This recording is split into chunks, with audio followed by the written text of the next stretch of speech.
లక్కీగా సోమిరెడ్డి ప్రాణాలతో బయటపడ్డారు. ఆయనకేమైనా జరిగితే ఆ ఆంధ్ర అధికారి ఎక్సైజ్ కమిషనర్ హరికిరణ్ బదులు చెప్తాడా? ఆ కుటుంబానికి వచ్చి న్యాయం చేస్తారా? ఎవరి అండు చూసుకొని వీళ్ళంతా క్రూరంగా రెచ్చిపోతున్నారు. ఇక ఇదే అంశానికి సంబంధించి మరిన్ని డీటెయిల్స్ మా రిపోర్టర్ రవీందర్ అందిస్తారు. రవీందర్, మరి మన నియామకాల కోసం తెచ్చుకున్న మన తెలంగాణలో యథేచ్ఛగా ఆంధ్ర పెత్తనం నడుస్తుంది. మన గడ్డ మీద మన రాష్ట్రంలో ఆంధ్ర ఆఫీసర్లు చెలరేగిపోతున్నారు. మరి ఎవరి అండు చూసుకొని ఇదంతా జరుగుతుంది? దీనికి సంబంధించి మీ దగ్గర ఉన్న డీటెయిల్స్ ఏంటి?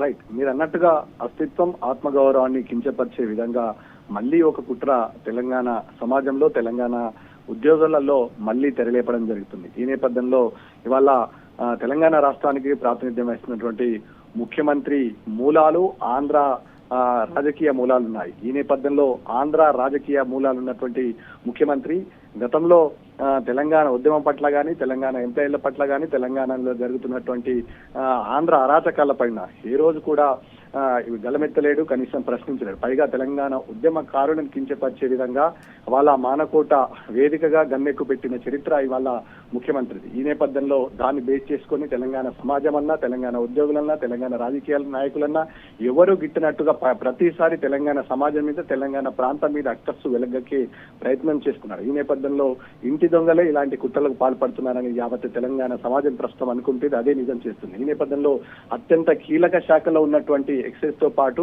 ఇరిగేషన్, ఉన్నత విద్యా మండలి, అదేవిధంగా ఇక్కడ ఉన్నటువంటి ఏవైతే వైద్య ఆరోగ్య శాఖ, వైద్య విధాన పరిషత్లో ముఖ్యంగా పోలీస్ కమిషనరేట్ పరిధి నుంచి మొదలుకుంటే క్షేత్రస్థాయి వరకు, ఇటు ఫీల్డ్ లెవెల్ వరకు ముఖ్యంగా ఆంధ్ర అధికారులకి పెద్దపీట వేయడంలో ఇందులో భారీ కుట్ర దాగి ఉంది. అంటే ఇక్కడ ముఖ్యమంత్రికి తెలంగాణ ఐఆర్ ఆఫీసర్ పైన, అదేవిధంగా తెలంగాణలో ఉన్నటువంటి ఆఫీసర్ పైన ఒక చిన్న చూపు ఏర్పడింది. ఈ నేపథ్యంలో అక్కడ చంద్రబాబు ఏదైతే డైరెక్షన్ చేస్తాడో ఇక్కడ ఈ ప్రాంత ముఖ్యమంత్రి అదే యాక్షన్ చేస్తాడు. ఈ నేపథ్యంలో అందులో భాగంగానే వాళ్ళ ప్రధానమైన శాఖలలో చంద్రబాబు మనుషులు, అదేవిధంగా రేవంత్ రెడ్డి మనుషులు కొలువు తీరిన సందర్భం స్పష్టంగా కనబడుతుంది. ఈ నేపథ్యంలో ఈ ప్రాంత ప్రజల, ఈ ప్రాంత ఐఆర్ ఆఫీసర్స్ ను కించపరిచే విధంగా వ్యవహారం కనబడుతుంది గత కొద్ది రోజుల నుంచి. ముఖ్యంగా తెలంగాణ సమాజం ఇవాళ ప్రశ్నించే సమయం మళ్ళీ ఆసన్నమైంది. ఇవాళ ఎంప్లాయీలకు జరుగుతున్న అరాచకాలు, ఎంప్లాయీల పట్ల జరుగుతున్నటువంటి కించపరిచే ధోరణి పట్ల మళ్ళీ తెలంగాణ సమాజంతో పాటు తెలంగాణ ఎంప్లాయీస్ యూనియన్ కూడా ఆగ్రహం వ్యక్తం చేస్తుంది. వాస్తవానికి సోమిరెడ్డి దాదాపుగా 30 సంవత్సరాల్లో ఒకే శాఖలో కొనసాగుతున్నాడు. చాలా సౌమ్యుడు, అనేక మంది దగ్గర నుంచి చూస్తారు, ఎవరిని టార్గెట్ చేసే వ్యక్తి కాదు. ఐఆర్ ఆఫీసర్ కింద క్షేత్రస్థాయిలో ఫ్యూన్ లెవెల్లో వరకు ఆయనకు సత్సంబంధాలు ఉంటాయి. ఈ ప్రాంత పట్ల, ఈ ప్రాంతం పట్ల విశిష్టమైన అవగాహన ఉంటుంది. కేవలం గ్రూప్ 1 కి మాత్రమే క్యాడర్ అయినటువంటి సోమిరెడ్డి అనేక పర్యాయాలుగా ఇదే శాఖలో కొనసాగుతున్నారు. ఈ నేపథ్యంలో 30 సంవత్సరాల అనుభవం ఉన్నటువంటి గ్రూప్ 1 ఆఫీసర్ ఒకవేళ ర్యాంకు ఏర్పడితే ఖచ్చితంగా ఇవాళ హరికిరణ్ కు సమానంగా కాదు, హరికిరణ్ కంటే ఎక్కువ హోదా కలిగిన వ్యక్తిగా ఉండే ఆస్కారం ఉంటుంది. ఈ నేపథ్యంలో ఇవాళ హరికిరణ్ అనే ఐఏఎస్ కమిషనర్ ఆఫీసు ఆంధ్రాకి సంబంధించినటువంటి శ్రీకాకుళం ప్రాంతానికి చెందినటువంటి ఆఫీసర్.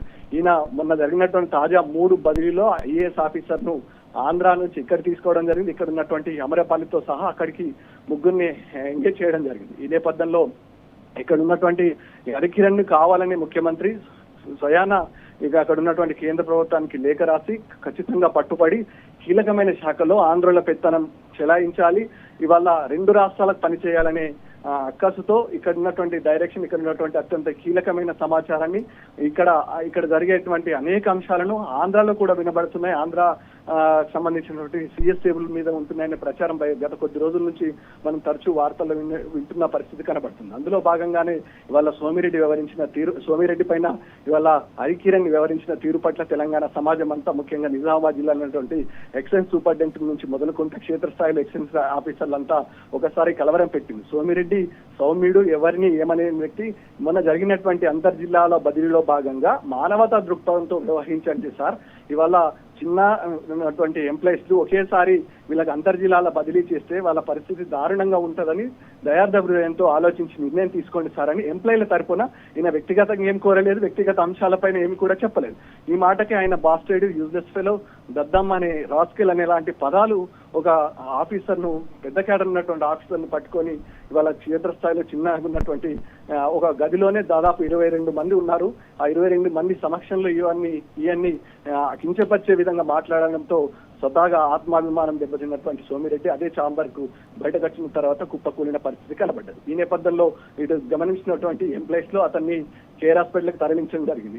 ఈ నేపథ్యంలో అక్కడ జరిగినటువంటి అనేక విషయాలపైన తోటి ఎంప్లాయీస్ లకు చెప్పుకొని బాధపడ్డ సందర్భం స్పష్టంగా కనబడ్డది. ఈ నేపథ్యంలో ఇవాళ ఎంప్లాయీస్ కి ఆత్మగౌరవం దెబ్బతీసే విధంగా క్షేత్రస్థాయిలో జరుగుతున్నటువంటి ఇబ్బందులను కించపరిచే విధంగా ఉన్నత స్థాయి అధికారులే వ్యవహరించడం పట్ల ఎక్సైజ్ శాఖలో ఒక కలవరం అయితే నెలకొన్నది. ముఖ్యంగా ఎంప్లాయీస్ ఎవరైతే ఉన్నారో వాళ్ళంతా బాధపడే సందర్భం స్పష్టంగా కనబడింది. Right, thank you Ravinder.